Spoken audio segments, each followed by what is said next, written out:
Objects. அதுக்குள்ள என்ன இருக்கு? combination of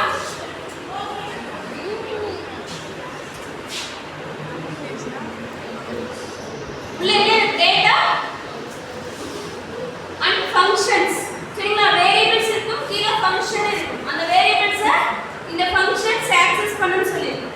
ஓகேவா? அடுத்து subclass child class அப்படிங்கிறது செகண்டா நம்ம டிரைவ் பண்ற class. Subclass is a class which inherits the other class. மற்ற கிளாஸ்ல இருந்து கீழ கொண்டு வந்தா அது subclass or derived class or child class னு சொல்றோம். சூப்பர் கிளாஸ் அப்படிங்கிறது எந்த கிளாஸ் நம்ம எடுத்துட்டு போறோமோ அதை தான் super class, parent class, base class னு சொல்றோம். Syntax for inheritance.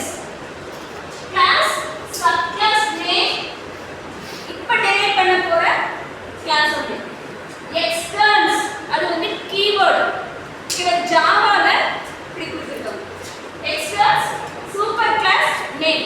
Maybe இந்த class B extends A. அப்ப A ங்கிறது என்ன கிளாஸ் இருக்கு? subclass. A ங்கிறது super class. B ங்கிறது subclass. ஓகேவா? இன்னொரு மெத்தட் இருக்கு. நம்ம C++ ல இன்ஹெரிட்டன்ஸ் யூஸ் பண்ணும்போது கோலன் யூஸ் பண்ணிருக்கோம். ஞாபகம் இருக்கா? class B public A. அப்ப A ங்கிற கிளாஸ்ல இருந்து அப்படியே ப்ராப்பர்ட்டீஸ், பப்ளிக் ப்ராப்பர்ட்டீஸ் எல்லாமே B கிளாஸ்க்கு வந்துரும்.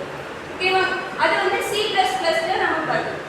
இந்த ஜாவால எக்ஸ்டர்ன்ஸ் அப்படிங்கிற கீவேர்டை யூஸ் பண்ணிருக்கோம். இது எதுக்கு பேஸ் கிளாஸ் எது டிரைவ்ட் கிளாஸ்?